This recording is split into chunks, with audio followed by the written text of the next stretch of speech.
after 6:01, so I'm happy to get started and get folks who are on the line introduced, recognizing folks may join us throughout the evening, and hopefully we won't have to be too repetitive, but if we are, we'll be happy to share additional information. I see Taylor on there. Good evening, Taylor. And then Chad Thompson. Good evening, Chad. Good evening. Thank you for having me.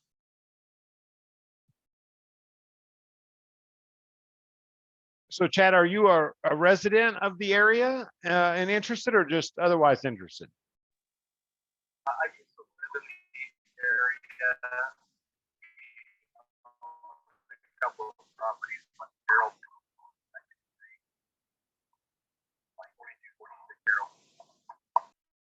Well, I heard something about some properties on Carrollton, but you were a little garbled there, but it sounds like you own some properties in the area and are interested in what's happening. Yeah, sorry, I'm outside just trying to listen in. Great. Okay, so we're going to go ahead and kick off, and as folks join in, they're welcome to. I am Michael McKillop with Midtown Indy. We're a community development corporation that serves 20 neighborhoods, including Meridian Kessler at this location at 42nd and College. We're here tonight mostly to talk about an upcoming zoning hearing that is happening at 4185, 4191, 4197, 4201 College. For all of you that don't want to speak Greek, we're talking about the northeast and southeast corners of 42nd and College. Those properties are known as the IMPD substation on the northeast corner, and on the southeast corner, there is a parking lot that is owned and operated as excess parking for the Indianapolis Fire Department Station 31. What we're talking about tonight is a zoning petition by the city of Indianapolis, which is looking to rezone the properties in recognition that IMPD and IFD don't have future use or continued need for these properties. And so the city of Indianapolis is looking to rezone them to invite a redevelopment proposal. Midtown Indy is cooperating with the city to help them A, rezone the properties, and B, identify a development partner to rezone the properties.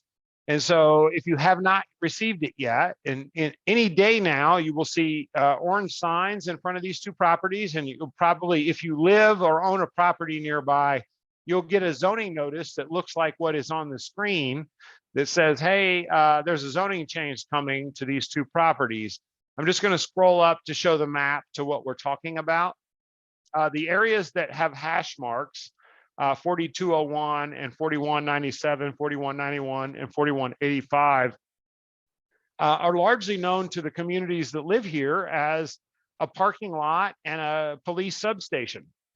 What the city is doing is recognizing that because these properties are no longer needed, they're going to rezone them from government use to MU1, which supports office and mixed use housing redevelopment opportunities, with a couple of variances. And we'll go through the individual site plans tonight. We'll answer questions about what's happening, why it's happening, and then we'll share with you documents in terms of frequently asked questions. As a CDC, we often partner with the city when the city is looking to change the use of a property from one use to another use, and to invite proposals of development. What folks should understand tonight is that nothing associated with this zoning is going to happen today or tomorrow or next week or next year. This rezoning is intended to permit ideations that will happen in 2 to 3 years on these sites. And so what we're trying to do is to help walk alongside the community as they sort of say, why is a change happening today that's not going to be realized for 2 to 3 years. If we can kind of go around the room and just have everybody introduce themselves so we know who they are, we'll be happy to jump into the conversation. And Taylor, if you wouldn't mind getting us started, that'd be great. Yeah, hi everyone, I'm Taylor Firestein. I work for Health by Design, and I'm a planner by trade, but also a resident of Meridian Kessler, closer to the Monon side. But previously worked for the Indianapolis MPO and in their transit-oriented development work. So this is something I have an interest in as both a resident and a professional planner. Great, thank you, Taylor. And I see Mr. Kastner. How are you, sir? Hello, hi. Yeah, I'm with just the Meridian Kessler Land Use Committee. I'm a member of the committee and resident of Meridian Kessler for almost 20 years now, and always interested in urban redevelopment type issues. So I'm looking forward to what could possibly happen here. Thank you, Kevin. And I see Claire, who I believe is a zone delegate for Meridian Kessler. Claire, how are you tonight? Good. How are you? Fantastic. I'm not sure if my camera's working. I don't have the best cell service right now, but yes, I'm with the Meridian Kessler Neighborhood Association, and I live in Zone 2, and I've heard a little bit already from you, but just wanted to hop on while I could. Great. And I will ask my colleagues, Krista and Tom, to just introduce themselves briefly so you know who's here from Midtown. Sure. Hi, I'm Krista Bozaki, and I am Midtown Indy's Engagement and Events Coordinator. I'm Tom Healy, a 34-year Meridian Kessler resident, the Projects and Engagement Manager for Midtown Indy, and I'm the Managing Editor for its flagship publication, Midtown Indy Magazine. Thank you, Tom and Krista. So just by way of a little bit of background about how this conversation came to be, I think there's Nikki Moore with us. Nikki, do you want to introduce yourself and say hello? Sure. My name is Nikki Moore. I'm the president of the Citizens Alliance for Public Safety.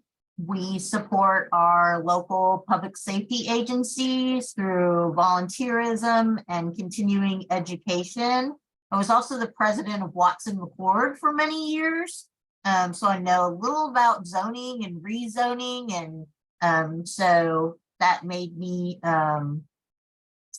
qualified to listen in to see what's going on with these two properties right smack in the middle of a neighborhood where I'm picturing a high rise if this zoning happens. So I just want to be clear on what's going on. Well, Nikki, it sounds like you were a longtime local, and thank you for that. We appreciate that. I will correct only the high-rise notion and suggest that what we're talking tonight related to zoning is considered a mid-rise, not a high-rise, but welcome the thoughts and opinions about all things in between. I see Helen has joined us. Welcome, Helen. We're just getting started tonight to talk about an impending zoning change. The city of Indianapolis owns and has control over 4201, 4187, 4191, and 4185. The city owns the properties, and they have asked us as a community development corporation to help them engage the community as they seek to preemptively rezone these properties. There is not a formal specific development proposal for these properties to date, which makes it a little different than a traditional rezoning where there is a developer saying, hey, we're going to build this and we want to rezone it. The city, because these properties are zoned SU9, which is exclusive government use, the city is preparing in recognition that IMPD and IFD don't need or continue to desire to use these properties to make them available for transit-oriented redevelopment in consistency with Rezone Indy, which calls for this intersection to be MU1, and for the transit-oriented development plan, which was formalized in September of 2021, that it falls within the 600 feet of a transit station. So these projects would fall in line with the height and setback restrictions of a development that would occur adjacent to a transit station. All of that said, signs should be going up, should have gone up this week. If they haven't already gone up, they'll be up by today or tomorrow. But what we're talking about are the hash marked areas that are on your screen. The property at 4201 is entirely the community engagement office of IMPD North District. And the three lots look like to the public today, one lot that is north of the 4155 Station 31 just south of the 42nd and College Station. It's overflow parking for IMPD. Or I'm sorry, IFD, not IMPD. IMPD is the police station across the street. And so because these are not going to be continued for government use, the city of Indianapolis has said, hey, we would welcome a proposal to re-envision these sites as an MU1 or mixed use one. MU1 under the zoning code asks for an office based with residential above it. So think of a multifamily development with residential. The reason I weighed in on Nikki's comments about a high rise, high rises are generally 6 and 7 stories and above. This proposal would not exceed either site 5 stories, which is largely considered a mid-rise in the zoning classifications. The city has not yet selected a developer that would actually build this. So what this is the sites have to be rezoned because they're currently exclusively SU9 government use to a commercial use that would support office and residential development. What is unique about this proposal is we have a request from a nonprofit that executive directors live at 4192, which you can also see on the map. Michael Johnson and Monica Munez, who have been longtime Meridian Kessler residents, have indicated an interest in locating their nonprofit on the IFD site. And we'll get to the site plans here in just a moment. But they've seen this underutilized vacant site for a number of years and said, hey, if this is not being used for anything else, we would be interested in building our nonprofit headquarters here. But recognizing that it is in a recommended MU1 district, there would need to be some rezoning to support that from happening. And if you're not familiar with Kids Dance Outreach, I think Krista can put in the chat for you a link to the organization. They're a nonprofit that serves youth in IPS schools. They're a dance instruction organization nonprofit. They serve thousands of youth in Midtown and beyond every year. And they're looking for a home for their education, instruction, and dance programs that could reasonably fit on the southeast corner of the intersection. What's happening now is the city owns the property, so the city is requesting the zoning. Midtown is not requesting the zoning. The city is requesting it, and from there, they will essentially allow proposals to be proposed to the city to redevelop the sites. And we have encouraged, because these are underutilized, vacant, obsolescent, or soon to be vacant and obsolescent properties, our goal is to ensure that properties that are underutilized are utilized to their potential.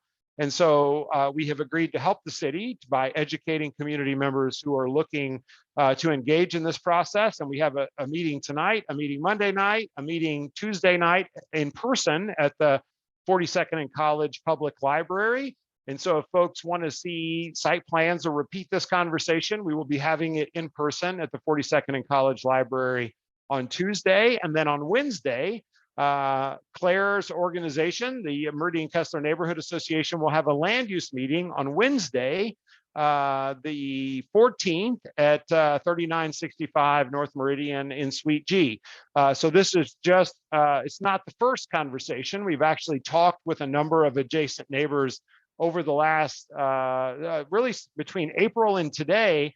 We've probably met with 24 individual residents who live adjacent to these sites to help them understand what was happening and what it all means. And now we're opening it up to the general public, and we appreciate you all being here tonight. What we will do is share a little bit about the proposed site plans. Hopefully you can see on the screen. What you will see on the screen now is the future IMPD site. This site has a very small, old bank building that has been the Office of Community Engagement for IMPD. There are about 6 officers at this site. IMPD has identified that they would like to relocate or consolidate those officers as part of other facilities that IMPD owns elsewhere in the North District, and they don't have use for this site. And so a lot of what you will see will not change relative to the first floor. There will be about 68 parking spaces on the first floor.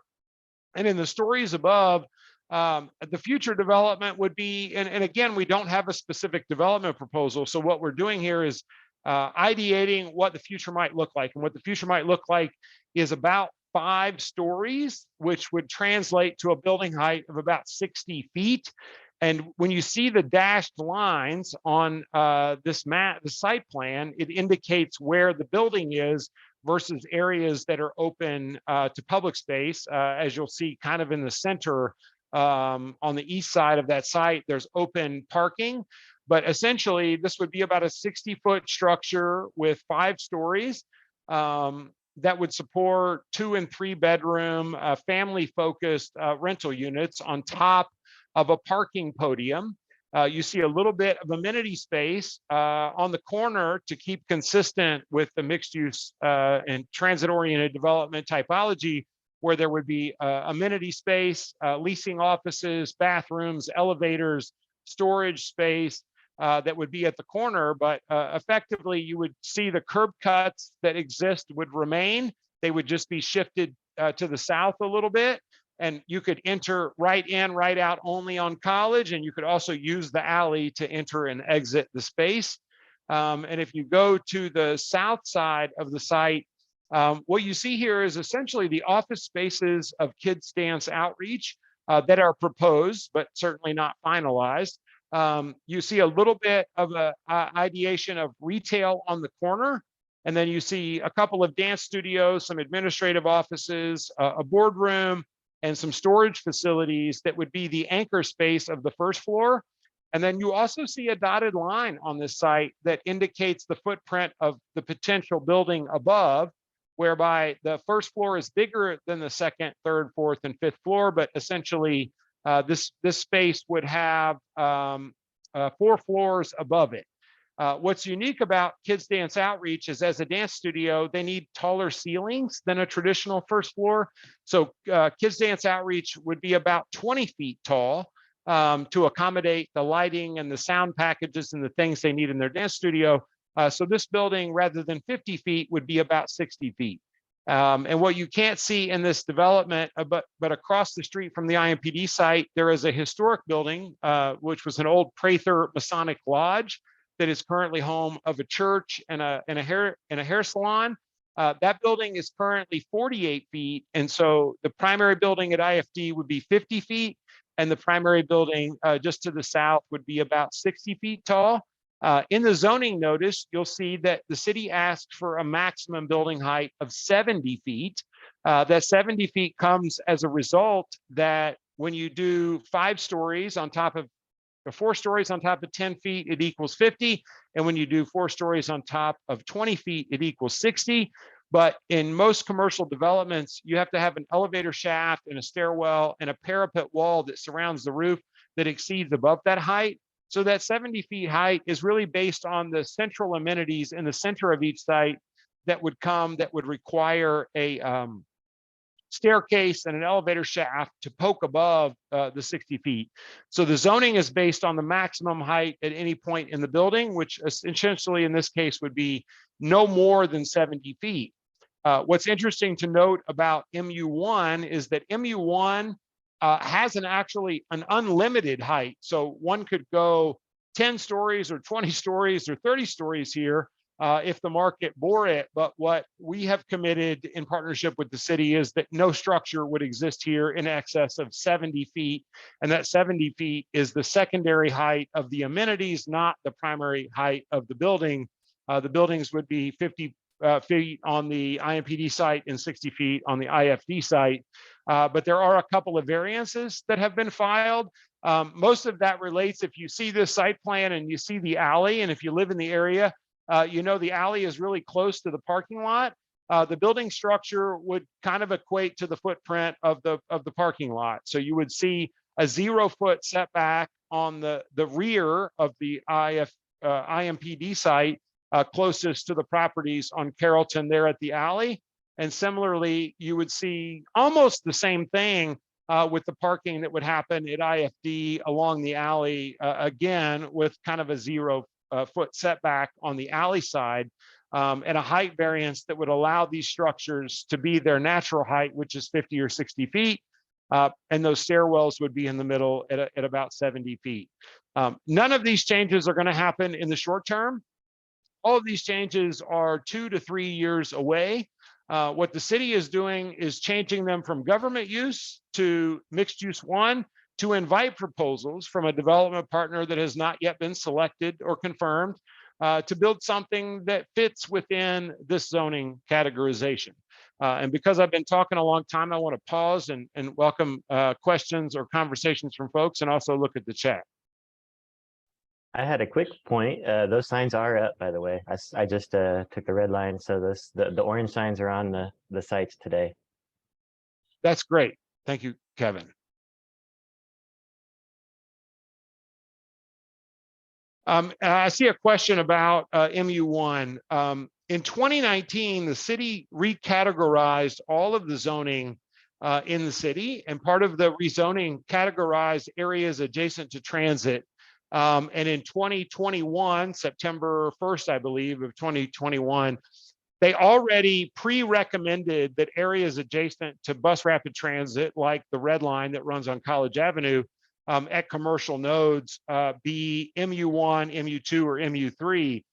In this particular case, going from SU9 to MU1 is the recommended option. So it's not in response to a development proposal. This is a request based on the established rezone Indy plans and along the transit-oriented development plans. We're not proposing a high rise here. High rises are typically 6 stories and above. This would be 5 stories or less in the 60 to 70 feet. MU1 is also utilized in the central business district downtown, where you see things even in Midtown, like you see at 38 and Meridian. There's the City View apartments. There's the Murat further down at 30th and Meridian that are 7, 8, 9, 10, 17, 18 stories. That is not what is proposed here. What is proposed here is to be a maximum of five stories.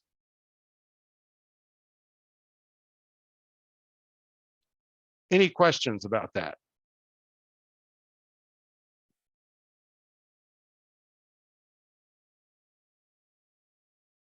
Well, part of this meeting is really intended to be a preview of the conversation. There will be another meeting like this one on Monday at the same time, 6 p.m. via Zoom. There'll be another conversation in person with maps of these areas and of the proposed site plans on June the 13th at the public library at 42nd and College, so folks can come in person. IMPD, Deputy Chief Valerie Cunningham and Deputy Chief Crawley, who is responsible for Fire Station 31, will be there on site to answer questions about the future operations of the public safety organizations, IMPD and IFD, at the sites. I just want to state clearly that IFD will remain in their current location. Parking will be provided for IFD in the event that these sites are redeveloped. So there's no displacement of the Fire Station 31 or its operations. To the north, you will see IMPD eventually, not in the short term, but eventually. IMPD does not have a continued use for this site. They are potentially consolidating this site with other IMPD facilities. They're planning to build a new North District headquarters, and over the next 2 to 3 years, they would be looking to move those IMPD operations to consolidate with other IMPD facilities. But what's important is when this property is rezoned, IMPD doesn't leave and IFD does not leave. They will stay until or unless a development proposal is A, received and approved by the city, and B, financially feasible. At that point, which we project would be available, and I'll put up on the screen here a copy of the handouts that we'll provide at the in-person meeting. IMPD is not being displaced from the site. They will stay at the site until or unless a proposal is received and is feasible and is funded. The city will continue to own the properties unless they transition the properties to a development partner for the purposes of pre-development. But ultimately, there'll be no short-term change to these sites. Long-term, think late 25, early 26, you might see some construction start if the rezoning results in a development partner and a proposal that is feasible. So Helen, Nikki, Kevin, Chad, Claire, any questions about this? And while we're talking, I'm happy to put up kind of the fact sheet of what is happening, who the partners are. The partners are Midtown, the city of Indianapolis, and Kids Dance Outreach, all with different interests in seeing these vacant, underutilized sites redeveloped. And then when you go through, we talk about what MU1 zoning is. MU1 in some areas is a high-rise office, but here it would be considered a medium rise, not a high-rise office. It is for arterials like college that both have high traffic counts and pedestrian experiences and demand. It is most appropriate for the Midtown and Uptown areas of the city and or the central business district downtown. So you'll see that there's a minimum height requirement with MU1, but there's not a maximum height limitation. This development proposal does not request unlimited height. It requests a maximum of a 70-foot height. And that 70 feet is again for those transitional yards to accommodate stairwells and elevator shafts. The primary buildings will be 50 and 60 feet respectively, but elements of the building will be 50 to 60 feet tall. We recently went to measure the property across the street, which is the old Prather Masonic Temple, which is a church and hair salon today. That building is somewhere between 48 and 52 feet tall. So this structure would not be significantly taller than the Masonic Temple across the street, which was built in the 1920s. So it's not a significant height variation. When you see 70 feet, most of that are accessory uses to the development, not the primary building height. And happy to pause for a moment of talking and welcome questions.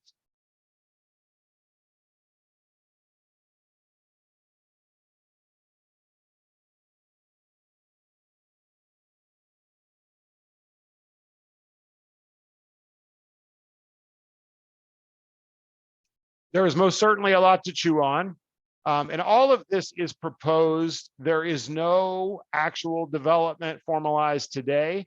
But what is important, and the reason we're engaging the community, is because we're a local CDC. We live in the community, we work in the community, we care about the community. And when any time a property is rezoned and something is going to happen in the future, we want to make sure that people have an opportunity to engage with that information as it happens.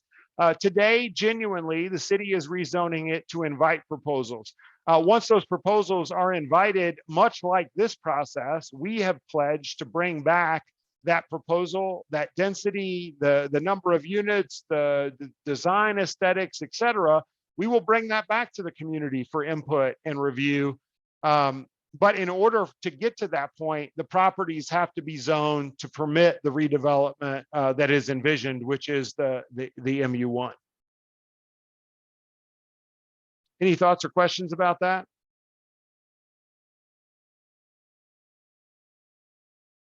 Don't be shy. We're not afraid of questions here. Part of this conversation, because we've been involved in over 250 land use conversations over the years, we know there are things that community members don't appreciate, things like pawn shops and power generating facilities and liquor stores and laundromats and funeral homes. And so what we have asked as part of the rezoning, that the city essentially agree, many of these primary uses are excluded by MU1, but they're allowed as secondary or accessory uses. And we have asked the city to guarantee that there is no primary or accessory use of any of these things: commercial parking lots, adult entertainment, motel, hotel, outdoor advertising, laundromats, check cashing facilities, et cetera.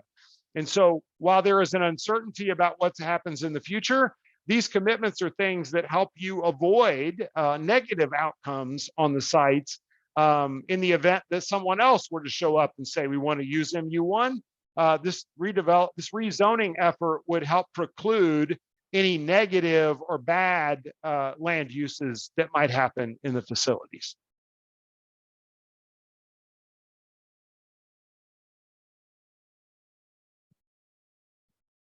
Yes, Claire, these slides are posted on the Midtown website. All of the plans that you're seeing tonight are available, Krista, yes, on the website? That's correct.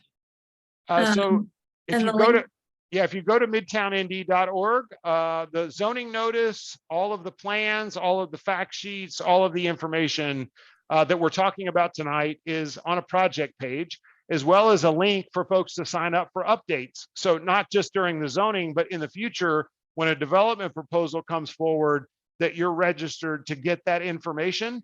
We have also shared it with Meridian Kessler as president. And then we have obviously, Claire, a meeting with the Land Use Committee on June the 14th.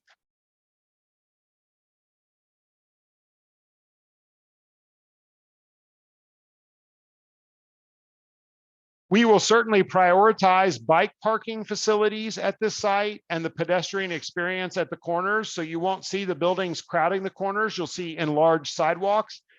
Prior to this rezoning, we took the occasion to sit down with neighbors adjacent to these sites, both on Carrollton and on College Avenue to the north and south of 42nd Street. We met with over 24 people. And what we heard, and what I would love to hear additional feedback from neighbors, is that 42nd Street has become a raceway for traffic. That there is a desire from nearby residents to see some type of traffic calming stop, either a stop sign or a speed table or something that slows traffic down on 42nd Street. Any local neighbors that can confirm that, we would appreciate that.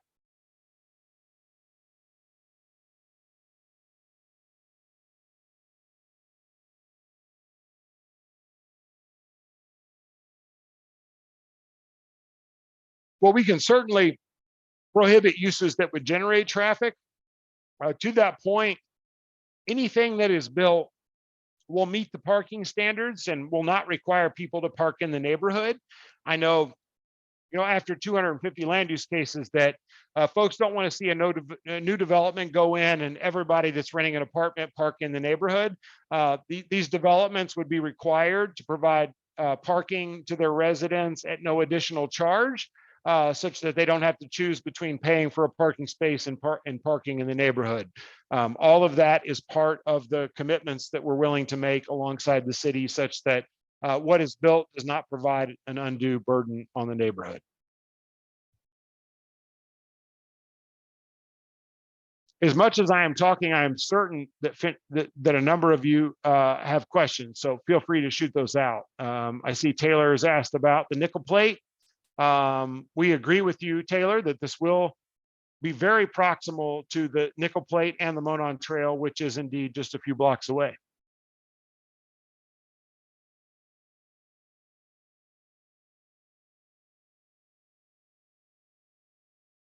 In respect of everyone's time, any other questions or thoughts or fears, concerns? What I will say before folks comment is there's another of these meetings on Monday. There's a public meeting on Tuesday, the 13th at 5:30 at the public library. And then there is a Meridian Kessler land use meeting at 3965 North Meridian on Wednesday, where the rezoning effort from the city would be seeking the support of the Meridian Kessler Neighborhood Association. But what is important is your participation here does not implicate your consent to the changes. The city will offer a formal rezoning hearing, like every other rezoning hearing, where people can remonstrate, support, or be neutral and provide commentary on the redevelopment. According to the signs, that would happen on June the 21st at 1 p.m. is the next Metropolitan Development Commission hearing that's located at the City County Building downtown.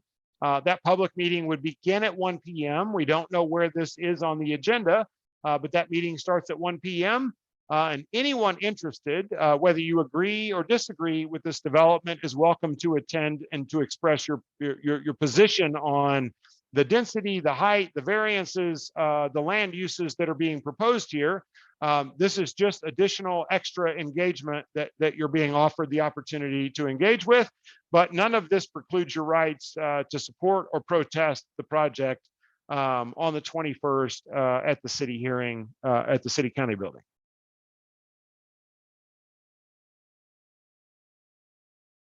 I'm doing a lot of talking, which I hope to hear a little bit of questions from others if you have it.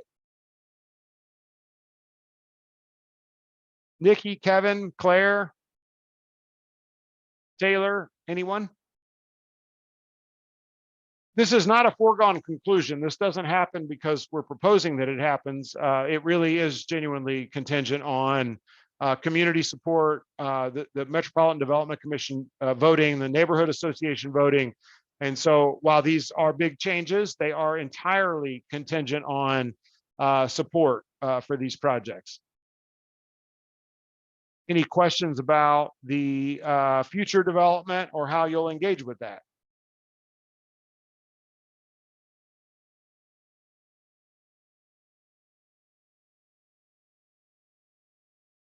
If there are none, what I will say is that when this rezoning happens, the city still owns and controls the sites. IMPD will stay on their property. IFD will stay on their property until they no longer need it or unless they don't need it. No physical changes will occur in the 2 to 3 years it takes to put this development proposal together. So in the short term, these will remain a police substation and a fire station until or unless those agencies decide that they don't need them day to day. They will continue to be what they are today. As part of the development, you should know that the IMPD site, as part of some environmental due diligence, did identify that there was a former gas station at 42nd and College on the north side here on the IMPD site. I'll try to pull that back up on the screen. Essentially, on the south end of the IMPD site, there was a gas station here. There was an Uptown Theater here. Long before the IMPD office was there, this whole block was developed with a number of mixed uses for the neighborhood. But on the south end, there was a gas station. And the environmental reports have indicated that while the ground is clean and the water is clean, there are residual contaminating vapors below the pavement on the site. And so any future redevelopment would have to take into account how to remediate those vapors that are in the ground from the old gas station. And that's part of the reason this will take so long. As they look at those reports and figure out what's built over top of it and how to capture and treat and safely release those vapors, that will be a conversation that happens over the next 2 to 3 years.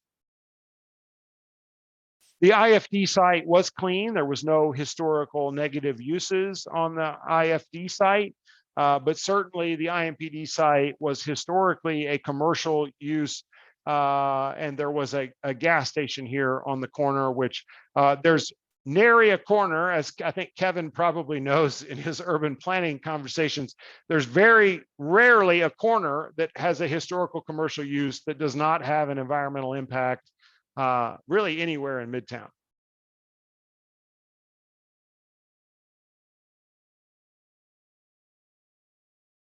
Any thoughts on that, Kevin?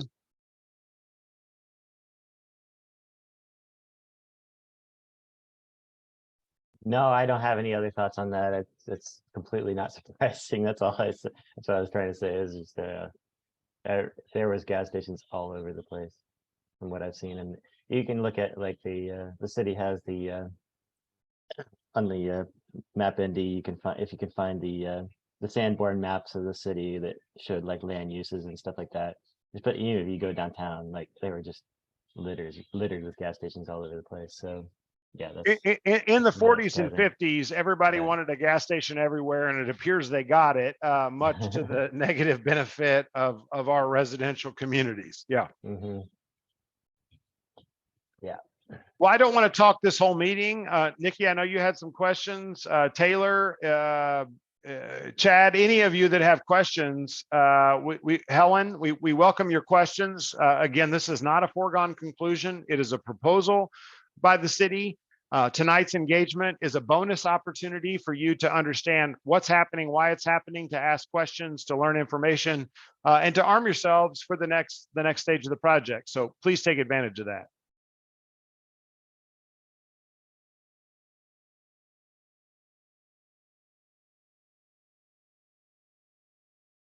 If there are no questions, we're happy to let folks go. Krista, did you put in the chat the link to the website for project information? Yes, sir, it's in there. And we'll follow up as well. Yeah, this document, as well as the zoning notice, the site plans, and all of the information is on the website. And we absolutely appreciate your time to learn more tonight, and want you to understand this is not a foregone conclusion. This is a proposal, one that we support, but we welcome your input. If there are specific commitments you would like to see from the future developer of the site, beyond committing to providing parking at no additional cost, height limitations, hours of operation, we have tried to project the land uses and make sure that in addition to the residential that occurs on this site, that nothing that is generally considered negative by neighborhoods is included in this list. If there are specific things you would like to see on this list, please contact us through the website, through email, through the chat, let us know. All of these are things that universally communities generally don't appreciate in their neighborhood. Some of these things are prohibited under MU1 as a primary use, but they're allowed as an accessory use. Their presence on this list means we would request that the city prohibit these uses in all circumstances. We don't think these are valuable things to the intersection of 42nd and College, and we would welcome your input if this list is not exhaustive. Thank you, Chad. Well, if that's it, we're 2 minutes from being done. If you have questions, we have time for it. If not, we're happy to let you all get back to your evening.